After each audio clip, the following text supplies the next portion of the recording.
সব ধর্মমতের মানুষকে নিয়ে শান্তিপূর্ণ দেশ গড়বে বিএনপি। ষড়যন্ত্রকারীদের রুখে দেওয়ার আহ্বান তারেক রহমানের।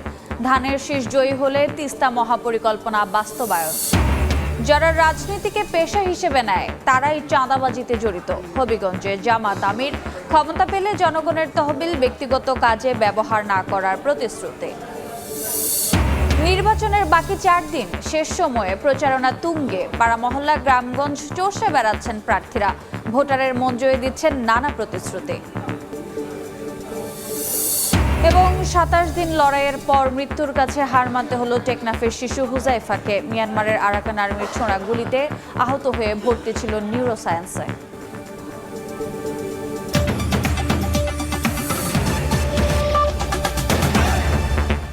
বাংলার সময় সঙ্গে আছে আমি রোজা চৌধুরী। ক্ষমতায় গেলে সব ধর্মমতের মানুষকে নিয়ে শান্তিপূর্ণ দেশ গড়বে বিএনপি। ধর্ম নয়, যোগ্যতার মাপকাঠিতে মিলবে কর্ম। উত্তরের 3 জেলায় নির্বাচনী জনসভায় এ কথা বলেছেন বিএনপি চেয়ারম্যান তারেক রহমান। ভোটারদের ভয় দেখানো দলের ষড়যন্ত্র রুখে দেওয়ার আহ্বান জানান তিনি। ধানের শীষ জয়ী হলে তিস্তা মহাপরিকল্পনা বাস্তবায়ন, উত্তরাঞ্চলে কৃষিভিত্তিক শিল্প গড়ে তোলা সহ ব্যাপক কর্মসংস্থান তৈরির প্রতিশ্রুতি দেন বিএনপি চেয়ারম্যান। নুরুল আলম নয়নের ছবিতে হাসান ওয়ালির প্রতিবেদন।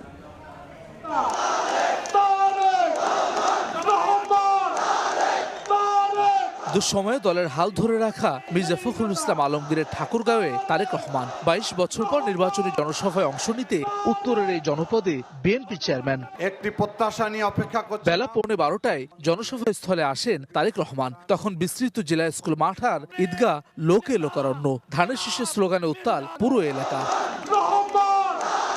বক্তব্যের শুরুতেই উত্তরবঙ্গের উন্নয়ন নিয়ে নানা পরিকল্পনা তুলে ধরেন বিএনপি চেয়ারম্যান। পঞ্চগড় এবং ঠাকুরগাঁয় যে চিনি কল আছে, যে রেশম কারখানা আছে, পঞ্চগড়ে যে চা শিল্প আছে, এই শিল্পগুলোকে আবার আমরা গড়ে তুলতে চাই। যেখানে যেখানে প্রয়োজন আমরা কৃষকদের উপযোগী করে হিমাগার তৈরি করতে চাই। এবারে শুধু জনপ্রতিনিধি নয়, বরং দেশ পুনর্গঠনের নির্বাচন মন্তব্য করে তারেক রহমান বলেন, ক্ষমতায় এলে যোগ্যতা বিবেচনায় কর্ম নিশ্চিত করবে বিএনপি। আজ যদি আমি অন্য কোনো দলের বিপক্ষে কথা বলে থাকি তাহলে জনগণের কি তাতে কোনো লাভ হবে? জনগণের লাভ হবে না। জনগণের জানতে চায় যে জনগণ যে আমাদেরকে ভোট দিবে আমরা জনগণের জন্য কি করব। বিএনপি মহাসচিব মির্জা ফখরুল ইসলাম আলমগীরের নির্বাচনী আসনে দাঁড়িয়ে উত্তরবঙ্গের উন্নয়নের রূপরেখা দিলেন বিএনপি চেয়ারম্যান তারেক রহমান। শহীদ রাষ্ট্রপতি জিয়াউর রহমান এবং বেগম খালেদা জিয়ার ধানের শীষে ভোট চাইলেন তিনি। এরপর নীলফামারীর জনসভায় তারেক রহমান অভিযোগ করেন, একটি দল ভোটারদের ভয় দেখাচ্ছে, তাদেরকে রুখে দেওয়ার আহ্বান জানান তিনি। বিএনপি ক্ষমতায় গেলে তিস্তা মহাপরিকল্পনা বাস্তবায়ন ও সৈয়দপুর বিমানবন্দরকে আন্তর্জাতিক মানে উন্নীত করার প্রতিশ্রুতি দেন তারেক রহমান। তারা দেশ স্বাধীনের পর থেকে, দেশ স্বাধীনের আগে থেকে বিভিন্ন সময় তারা বিভিন্ন রূপ ধারণ করেছে। এই রূপ ধারণকারী, বহু রূপ ধারণকারী তারা আজকে বিভিন্ন জায়গায় বিভিন্ন ষড়যন্ত্রে লিপ্ত হয়েছে। তারা মা বোনদেরকে গিয়ে বিভ্রান্ত করছে। ভিন্ন ধর্মের মানুষ যারা আছেন তাদেরকে গিয়ে বিভিন্নভাবে হুমকি ধমকি দিচ্ছে। আমরা সকল ধর্মের ভাই বোনেরা ঐক্যবদ্ধভাবে এই 12 তারিখের নির্বাচনে যারা ষড়যন্ত্র করবে তাদেরকে আমরা দাঁত ভাঙা জবাব দেবো ইনশাআল্লাহ। যত দ্রুত সম্ভব এই তিস্তা ব্যারেজ মহাপরিকল্পনার কাজ শুরু করা।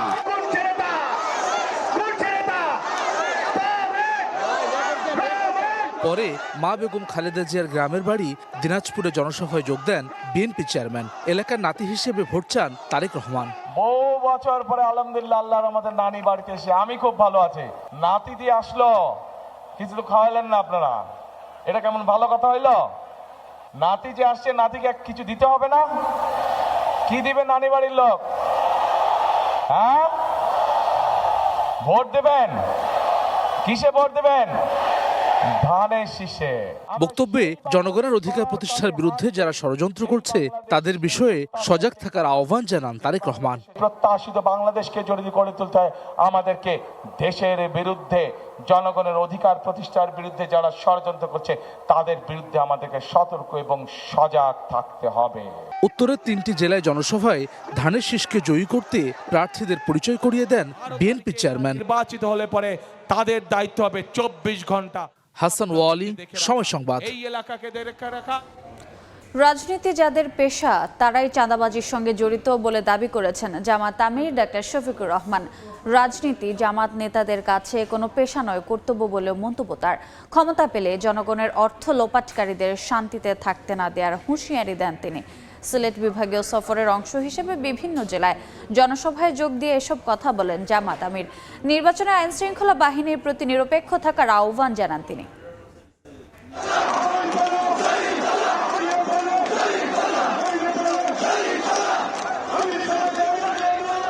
হবিগঞ্জ নিউফিল্ড মাঠে সকাল থেকেই লোকে লোকারণ্য। জামায়াত আমির ডাক্তার শফিকুর রহমানকে এক নজর দেখতে এ ভিড়। নির্বাচনী জনসভায় অংশ নিতে শনিবার সকাল 11টার কিছু পরে আকাশপথে হবিগঞ্জে আসেন শফিকুর রহমান। জনসভায় অংশ নিয়ে প্রতিশ্রুতি দেন এ অঞ্চলের মৎস্য, বনজ ও খনিজ সম্পদ রক্ষা এবং সুষম ব্যবহারের।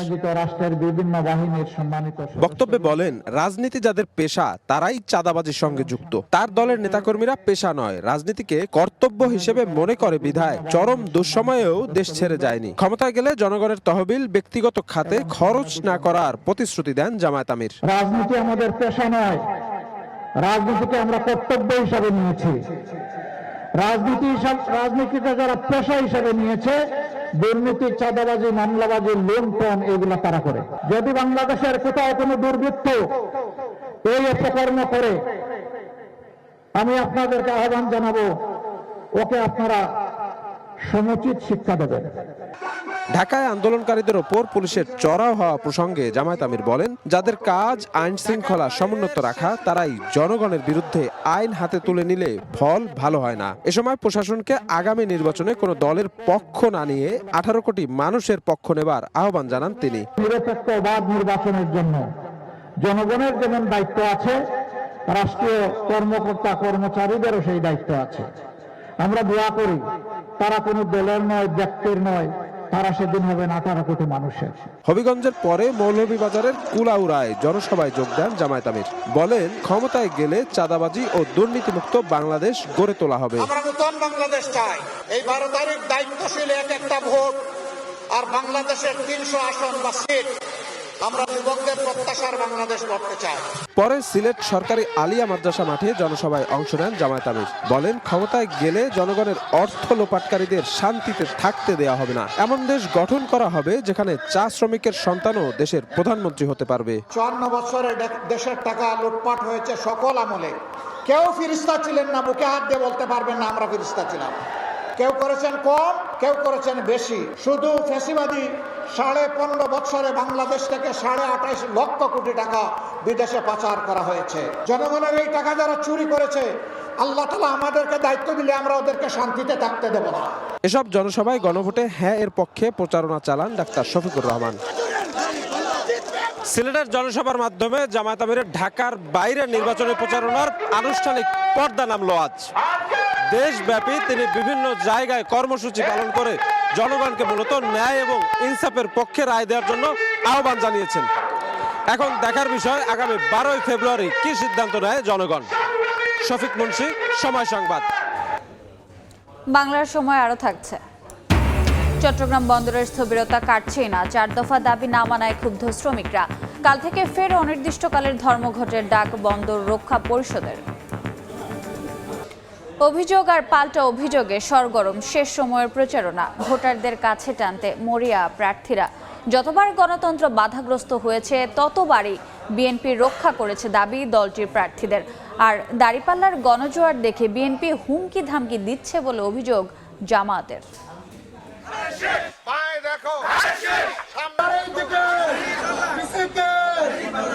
দরজায় কড়া নাড়ছে ভোট, দম ফেলার ফুরসত নেই। শেষ মুহূর্তে ভোটারদের টানতে কোমর বেঁধে নেমেছেন তারা। চষে বেড়াচ্ছেন পাড়া মহল্লা, অলিগলি, কড়া নাড়ছেন প্রতিটি দরজায়।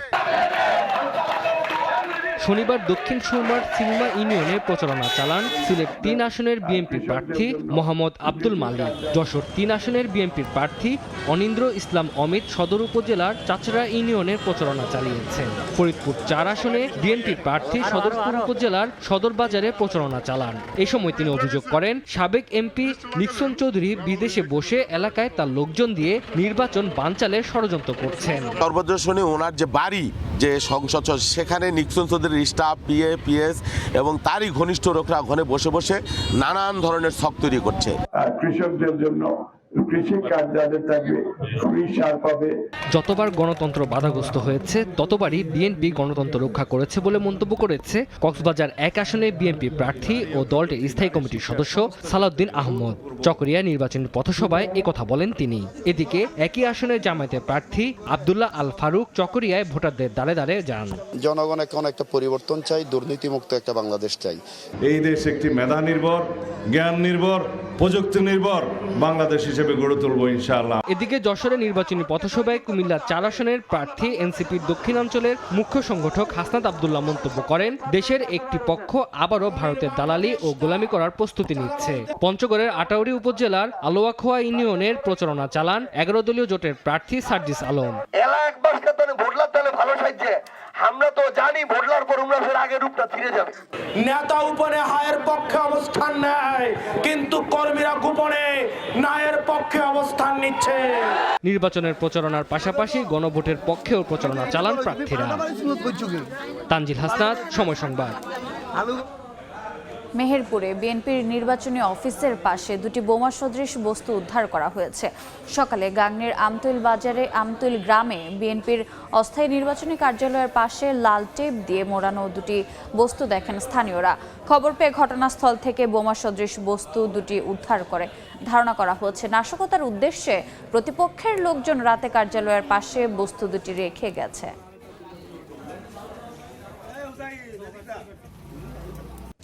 মিয়ানমারের সংঘাতের জেরে কক্সবাজারে আরাকান আর্মির ছোড়া গুলিতে আহত হুজাইফা চিকিৎসাধীন অবস্থায় মারা গেছে। সকালে রাজধানীর জাতীয় ইনস্টিটিউট অব নিউরোসায়েন্স হাসপাতালে 27 দিন ধরে চিকিৎসাধীন থাকার পর মৃত্যু হয় তার। গত 11 জানুয়ারি মিয়ানমারের রাখাইন রাজ্য থেকে আরাকান আর্মির ছোড়া গুলিতে আহত হয় টেকনাফের হোয়াইকং এলাকার 9 বছরের শিশু হুজাইফা।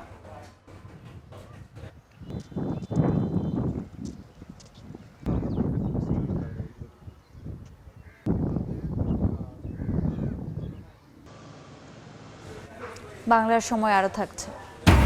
খাগড়াছড়িতে বাড়ছে অ্যারাবিকা জাতের কফি চাষ, গড়ে উঠছে বাণিজ্যিক খামারও। ভালো লাভের সম্ভাবনা দেখছে কৃষি গবেষণা কেন্দ্র, চাষিদের পাশে থাকার আশ্বাস। চুয়াডাঙ্গা সীমান্তে 2 বাংলাদেশিকে ধরে নিয়ে গেছে বিএসএফ। ভোরে জীবননগর উপজেলার মাধবখালী সীমান্তের ভারত অভ্যন্তরের হেন্তের বিল থেকে তাদের আটক করে নিয়ে যায় বিএসএফ ম্যাটারি ক্যাম্পের সদস্যরা। স্থানীয়রা জানান, রোকো ও দুলি ভারত থেকে মাদক নিয়ে দেশে ফেরার পথে বিএসএফ তাদের আটক করে। মহেশপুর 58 বিজিবি ব্যাটালিয়নের অধিনায়ক লেফটেন্যান্ট কর্নেল রফিকুল আলম ঘটনার সত্যতা নিশ্চিত করে জানান, আটক ব্যক্তিদের ভারতীয় পুলিশের কাছে হস্তান্তর করেছে বিএসএফ। বাংলাদেশ জামাতে ইসলামের আমির ডক্টর শফিকুর রহমানের এক্স অ্যাকাউন্টে নারীদের নিয়ে আপত্তিকর মন্তব্যের প্রতিবাদে সিরাজগঞ্জে বিক্ষোভ মিছিল করেছে জেলা মহিলা দল। বিকেলে সিরাজগঞ্জ ইসলামিয়া সরকারি কলেজ মাঠে জেলা বিএনপির সভাপতি রুমানা মাহমুদের সভাপতিত্বে মিছিল বের করা হয়।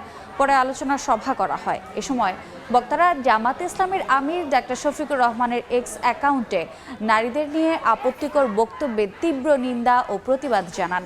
পরে বিক্ষোভ মিছিলটি ইসলামের সরকারি কলেজ মাঠ থেকে শুরু হয়ে শহরের প্রধান সড়ক প্রদক্ষিণ করে মুক্তির সোপানে এসে শেষ হয়। রাঙ্গামাটিতে দুর্গম কেন্দ্রে হেলিকপ্টারে করে পাঠানো হলো ব্যালট ও জনবল। সকালে জেলার দুর্গম 20টি ভোট কেন্দ্রের মধ্যে 4টিতে নির্বাচনী সরঞ্জাম ও জনবল পৌঁছে দেওয়া হয়। নির্বাচনের দিন ভোটাররা পাহাড় পেরিয়ে এসব ভোট কেন্দ্রে ভোট দিতে যাবেন। এসব কেন্দ্রের বেশিরভাগই মোবাইল নেটওয়ার্কের আওতার বাইরে, এজন্য ফলাফল পেতেও দেরি হয়। দুর্গম এই 20 কেন্দ্রে ভোটার রয়েছেন 33,445 জন। ওসমান হাদির হত্যার বিচারের দাবিতে চট্টগ্রামের সংবাদ সম্মেলন করেছে বৈষম্য বিরোধী ছাত্র আন্দোলন। সকালে নগরের প্রেস ক্লাবে সংবাদ সম্মেলনের আয়োজন করা হয়। এ সময় ঢাকায় আন্দোলনকারীদের ওপর হামলার তীব্র নিন্দা জানান শিক্ষার্থীরা। পাশাপাশি দ্রুত সময়ের মধ্যে হাদি হত্যার বিচার দাবি করেন তারা। অন্যদিকে একই দাবিতে পিরোজপুরে বিক্ষোভ মিছিল ও সমাবেশ করেছে সাধারণ ছাত্র জনতা। 4 দফা দাবি না মানায় কাল থেকে আবারও অনির্দিষ্টকালের ধর্মঘটের ডাক দিয়েছে চট্টগ্রাম বন্দর রক্ষা পরিষদ। দুপুরে নগরীর প্রেস ক্লাবে সংবাদ সম্মেলন করে এ ঘোষণা দেন শ্রমিক নেতারা। এ সময় বহির্নোঙরের কার্যক্রমও বন্ধ রাখা হবে বলে জানানো হয়। তবে এখনও শ্রমিকদের দাবি বাস্তবায়নের কোনো উদ্যোগ না নেয়ায় রোববার সকাল থেকে আবারও অনির্দিষ্টকালের ধর্মঘট চালিয়ে যাওয়ার ঘোষণা দেওয়া হয়। পটুয়াখালী 3 আসনে গলাচিপায় ইউনিয়ন যুব অধিকার পরিষদের সদস্য ও ট্রাক মার্কার সমর্থক নাইমুলের বাড়িতে আগুন দিয়েছে দুর্বৃত্তরা। গতরাতে দড়িবাহেরচর গ্রামে এ ঘটনা ঘটে। নাইমুলের অভিযোগ, ভিপি নূরের ট্রাক মার্কার সমর্থনে গুরুত্বপূর্ণ দায়িত্ব পালন করছেন তিনি। তাই স্বতন্ত্র প্রার্থী হাসান মামুনের সমর্থকরা হুমকি এবং মারধর করেছে তাকে। তারাই রাতে আগুন দিয়েছে বলে দাবি তার। বাংলার সময়ের শীর্ষ সংবাদগুলো জানিয়ে দিচ্ছে আরেকবার। সব ধর্মমতের মানুষকে নিয়ে শান্তিপূর্ণ দেশ গড়বে বিএনপি। ষড়যন্ত্রকারীদের রুখে দেওয়ার আহ্বান তারেক রহমানের। ধানের শীষ জয়ী হলে তিস্তা মহাপরিকল্পনা বাস্তবায়ন। যারা রাজনীতিকে পেশা হিসেবে নেয় তারাই চাঁদাবাজিতে জড়িত। হবিগঞ্জে জামাত আমির ক্ষমতা পেলে জনগণের তহবিল ব্যক্তিগত কাজে ব্যবহার না করার প্রতিশ্রুতি। এবং নির্বাচনের বাকি 4 দিন, শেষ সময়ে প্রচারণা তুঙ্গে। পাড়া মহল্লা গ্রামগঞ্জ চষে বেড়াচ্ছেন প্রার্থীরা। ভোটারের মন জয়ে দিচ্ছেন নানা প্রতিশ্রুতি।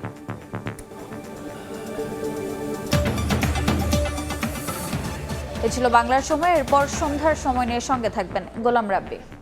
রোজা, আপনাকে ধন্যবাদ। সন্ধ্যার সময় নিয়ে ফিরছি কিছুক্ষণ পর, সঙ্গেই থাকুন সময়।